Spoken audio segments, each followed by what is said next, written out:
I see they're really there to have their ego stroked. They really just want a boost in confidence more than anything else. I mean, they're narcissistic at best. They don't always come in for sex. You know, sometimes it's the excitement that, you know, I'm not going to roll my eyes when they tell the same story that their wife has heard 30 times, 40 times, 50 times before. You know, so a lot of times it is just that, you know, making them feel good because, let's face it, there's stress at home, there's stress in relationships, and sometimes they want to feel special too.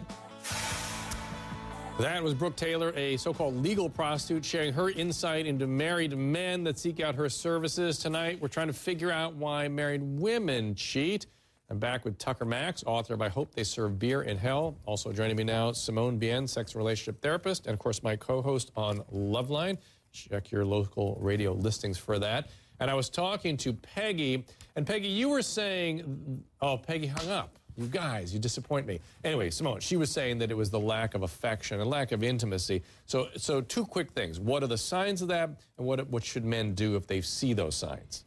The signs often are women withdrawing from sex because women will use that unconsciously as a tool to hold on to power. So if they're not getting their needs met, they're very smart, us ladies, and we can figure out, okay, what do men need? What's on their mind? Sex, so we can withdraw sex. And what men need to do about it is talk, front it up, because even if men do chores around the house... Hold on a second. This is what freaks men out. Yeah. It like confuses men. I think I just heard Charlie Brown's teacher. Wah, wah, wah, wah, wah. Men want sex. Tucker, back me up on this. Men want sex, so we should talk? What does talking have to do with sex, is what most men think. Because what men need to do is, women are very verbal, it's what men need to do is communicate and say, hey, listen, I notice you're doing it. I notice we're not having sex, we need to have more sex. I notice we're not having sex. I'm going to do the housework, and guess what? I'm going to tell you that I'm folding the laundry, and I'm going to tell you that I picked up the cereal for you, because I'm reminding you how much I go the extra mile for you. And really, isn't it about just spending time? It really, what I tell Tucker, what I tell some of the young males I deal with is that foreplay begins with dinner. And it means just sitting and talking and just paying attention emotionally. Have you learned that too, Tucker? No, very much. What I found, Dr. Drew, is that the key to a great relationship is meeting each other's needs, which doesn't necessarily mean doing the exact same thing. I kind of agree, actually, with your guest that, like, if a woman wants to talk a lot and be heard, I'm more than willing to sit and listen to her because that's what she needs. Right. Whereas if I need something else, like sex, or, you know, maybe I want her to go to a ball game with me or something, then she does that for me, and we kind of meet each other's needs. It doesn't necessarily mean I have to, you know, emote to her if I don't feel capable or willing. Hold on a second. It just means we kind of do what the other one needs. Hold on. I never thought I'd see the day when Simone Bienne sat here vigorously shaking her head in agreement with Tucker Max. But go ahead, Simone. I want to take a call. Go ahead. The one thing that I want to say is, for men, I really like Tucker's point.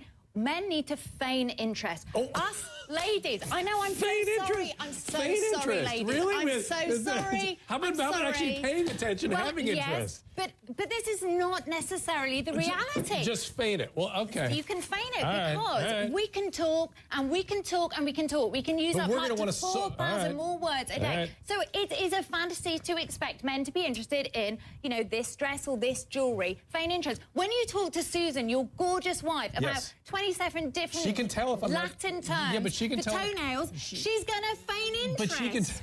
But she can tell if I'm really not paying attention. So I try to pay attention, honey. Lisa in Washington. Lisa.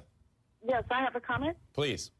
Hi, Dr. Drew. I love your show. I'm a new watcher. Thanks, Lisa. I'm married and I cheat. Oh, why?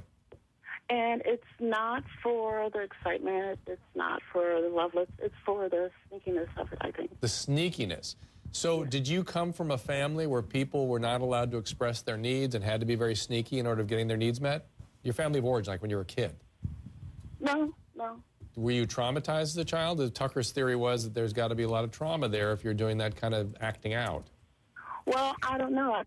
I think I might need counseling. I think it's from I was molested by a man and a woman. There you go. So you had said Tucker's saying yes, Simone says yes. I mean, that's what we hear all the time, the three of us, dealing with people with sexual issues, is when they act out, there's a reason for it, and sexual trauma in childhood is a very common reason. And so, honey, it makes it impossible to have a real intimate relationship when you have this secreted part of yourself that you sort of disavow and save it for these cheating relationships. That makes your primary relationship sort of faulty, sort of incomplete.